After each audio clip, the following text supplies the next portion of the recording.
Hello everybody, welcome to Everest Coaching Institute. Today we will discuss class 7 science.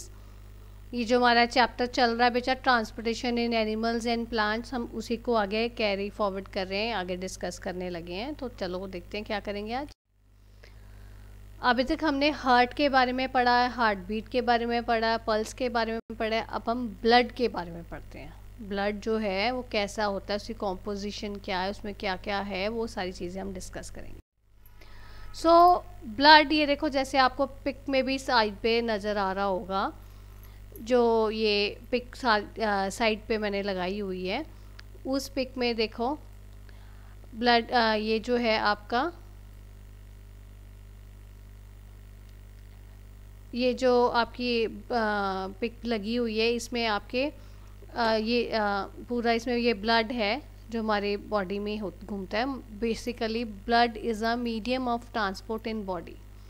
Body में जो transport का medium है वो क्या है, ब्लड है। जो हमारा ऑक्सीजन है, फूड, न्यूट्रिएंट्स है, जो हमारी बॉडी में जो हमें चाहिए, वो एक बॉडी ऑर्गन से दूसरे बॉडी ऑर्गन तक, डिफरेंट बॉडी पार्ट्स तक कैसे पहुंचता है, किसके थ्रू पहुंचता है, वो ब्लड के थ्रू पहुंचता है। ठीक है। Blood is composed of a watery liquid known as plasma which contains proteins, sugars, fats and some salts। ये जो है आपका ब्लड जो है, इसके बीच में एक वाटरी लिक्विड होता है। ये जो आपको इस पिक में ये देखो, ये आपको जो ये येलो कलर का नज़र आ रहा है लिक्विड सा, ये सारा आपका ब्लड है। ब्लड का एक पार्ट है, वाटरी लिक्विड है, जिसको हम प्लाज्मा बोलते हैं। आप लोगों ने सुना होगा प्लाज्मा। तो प्लाज्मा बेसिकली एक वाटरी लिक्विड होता है, येलो इन कलर है, जिसके बीच में हमारे सारे प्रोटीन्स हैं, शुगर्स हैं, फैट्स हैं और सॉल्ट्स हैं, सारे न्यूट्रिएंट्स उसके बीच में है। ठीक है। ये जो हमारे रेड ब्लड सेल्स हैं या प्लेटलेट्स हैं और वाइट ब्लड सेल्स हैं, ये सारे के सारे भी इसके बीच में ही एम्बेड होते हैं, इसके बीच में ही होते हैं। आप इनको निकाल नहीं सकते हो, आप अलग अलग नहीं कर सकते हो। ये नहीं कह सकते हो कि ये ऐसे नहीं होता है कि आप ब्लड का सैंपल लो और उसको आप छानो तो आपका जो है प्लाज्मा अलग आ रहा है, आपका आरबीसी अलग आ रहा है, रेड ब्लड सेल्स अलग आ रहे हैं, प्लेटलेट्स अलग आ रहे हैं, वाइट ब्लड सेल्स अलग आ रहे हैं। नो, ये सारे इकट्ठे कंबाइंड होते हैं, एम्बेड होते हैं, एम्बेडेड है ये सारे के सारे प्लाज्मा के बीच में। ठीक है। और ये सबको मिला के आपका ब्लड बनता है। ठीक है बेटा।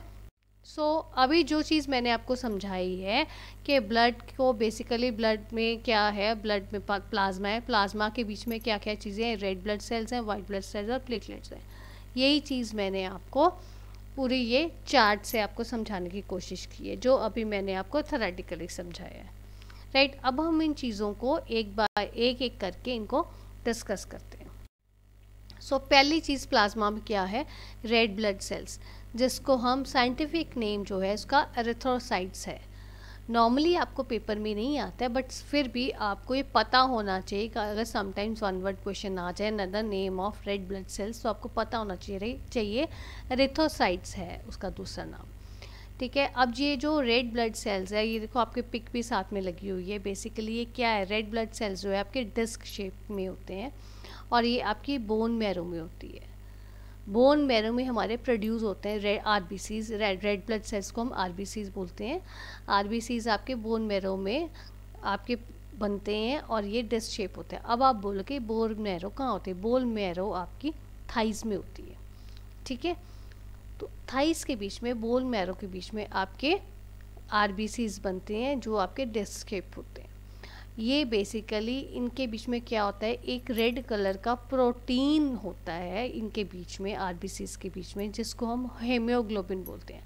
आप लोगों ने सुना होगा हीमोग्लोबिन, बड़ा कॉमन नेम है कि अगर किसी का ब्लड चेक करना है तो हीमोग्लोबिन चेक करते हैं कि एचबी कितना, जिसको हम हीमोग्लोबिन को एचबी भी बोलते हैं। ठीक है। अब ये हीमोग्लोबिन का क्या फंक्शन है, बेसिकली वो क्या करता है, ये हीमोग्लोबिन जो है आपका ऑक्सीजन के साथ जुड़ जाता है और ये बॉडी के डिफरेंट पार्ट्स तक, जो ऑक्सीजन है आपकी हर बॉडी के हर पार्ट में जाता है, ये ऑक्सीजन के साथ आरबीसी जुड़ के बॉडी के हर पार्ट में जाता है और ये हर सेल के को पहुंचाता है, हर सेल तक जाता है। इसीलिए जो आरबीसी है ये आपके जो है ये रेड इन कलर होता है हीमोग्लोबिन का, क्योंकि जो है इसका कंटेंट जो बहुत ज़्यादा होती है, इसके कारण आपका ब्लड जो है रेड कलर में होता है, और ये आपके आरबीसीज ज़्यादा है क्वांटिटी में आपकी, इसलिए आरबीबी ये जो हीमोग्लोबिन ज़्यादा होती है इसके बीच में, जो जिससे आपकी ऑक्सीजन हर पार्ट में, बॉडी पार्ट में पहुंचती है, इसीलिए आपका that is the only reason why your blood seems to be red in colour, क्योंकि वो क्यों रेड कलर का होता है। अगर आपको एग्ज़ाम में क्वेश्चन आ जाए तो आपने उसमें ये चीज़ें लिखनी है। ठीक है बेटा। आगे आता है नेक्स्ट, हमने पढ़ा था उसी कॉम्पोजिशन में प्लाज्मा की, एक हमने आरबीसी पढ़ा, दूसरा हमने वाइट ब्लड सेल्स पढ़ा। वाइट ब्लड सेल्स या डब्ल्यूबीसी भी बोलते हैं, इसका साइंटिफिक नेम ल्यूकोसाइट्स है। ठीक है। अब वाइट ब्लड सेल्स का क्या काम है? वाइट, ये जैसे आपको पिक में आपको दिख ही रहा है, वाइट ब्लड सेल्स जो हैं आपके, ये इनको हम एक और नाम भी बोलते हैं, बॉडी का सोल्जर। बॉडी का सोल्जर क्या है कि ये वाइट ब्लड सेल्स का क्या काम होता है कि ये सारे जो आपके जर्म्स बॉडी में इन्फेक्शन आ रही है, कोई वायरस आपकी बॉडी में एंटर कर रहा है, वो डिजीज़ के वो जो एंटर करते हैं उनको ये जो आपके वाइट ब्लड सेल्स के जो है उनके ऊपर अटैक करते हैं और आपकी जो आपको वायरस से, डिज़ीज़ से, आपको जर्म्स से बचाते हैं। इसीलिए आपको बोलते हैं कि आपके जो वाइट ब्लड सेल्स हैं बेसिकली ये इम्यूनिटी स्ट्रॉन्ग करते हैं। इसीलिए कहा जाता है कि इम्यूनिटी आपकी स्ट्रॉन्ग होनी चाहिए, सो डैट आप अपनी जो ये इन्फेक्शन या वायरस, डिजीज़ जो भी आपके ऊपर जर्म्स अटैक कर रहे हैं उनसे आप इजीली उनको कोप अप कर सको, फाइट कर सको। ठीक है। ये नॉर्मली जो है ये बड़े होते हैं आरबीसी से, they are larger in size, और एंड जो आपके आरबीसीज थे वो तो थे आपके डिस्क शेप में, पर जो आपके डब्ल्यूबीसी है ये किसी भी शेप में हो सकते हैं, क्योंकि डिपेंड करेगा ये किस टाइप से आपके ऊपर वायरस ने या जर्म्स ने, बैक्टीरिया ने आपके ऊपर अटैक किया, उस अकॉर्डिंगली वो शेप चेंज कर लेगा। ठीक है। ये बेसिकली क्या करते हैं, डब्ल्यूबीसीज का काम क्या होता है? डब्ल्यूबीसीज वो जर्म्स के ऊपर, वायरस के ऊपर, बैक्टीरिया के ऊपर अटैक, ये उनके ऊपर अटैक करते हैं और उनको एनगल्फ कर लेते हैं, ताकि आपके और माइक्रो ऑर्गेनिजम्स ना बन सकें और आपकी बॉडी में आपको इन्फेक्शन हो भी ना। इसलिए देखो, जिनकी इम्यूनिटी डब्ल्यूबीसी किसके स्ट्रॉन्ग होगी? जिसकी इम्यूनिटी अच्छी होगी। इसीलिए कहते हैं आप इम्यूनिटी अपनी अच्छी बनाओ, स्ट्रॉन्ग रखो, सो डैट आपको डिजीज़ जल्दी अटैक ना कर सके। समटाइम्स व्हाट हैपन्स, अब देखो किसी को कोई बीमारी होती है और पता भी नहीं चलता कि उसको बीमारी हुई, अगर उसकी इम्यूनिटी बहुत ज़्यादा अच्छी स्ट्रॉन्ग है। ठीक है।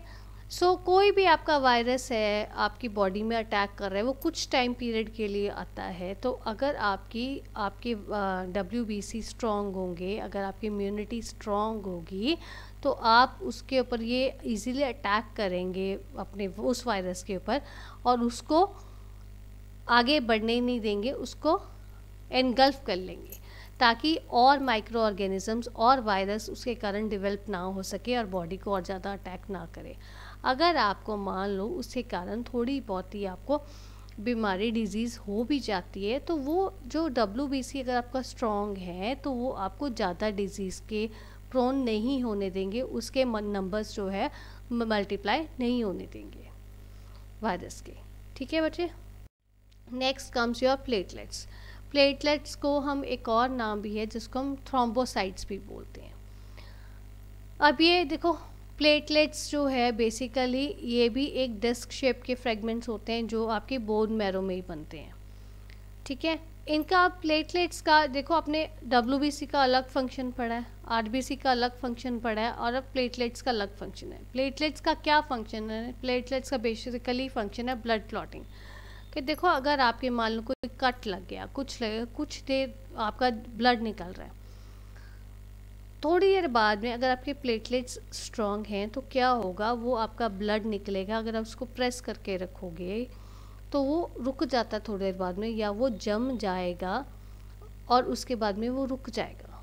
सो ये जो आपके प्लेटलेट्स हैं ये ब्लड क्लॉटिंग में हेल्प करते हैं। ये ब्लड को पाइल अप करने के, जो ब्लड को है वो डैमेज एरिया से पाइल अप करेंगे आसपास को, और एक वो अपने आप एक प्रोटीन को छोड़ते हैं जिससे वो ब्लड की जो क्लॉटिंग हो जाती है। ठीक है।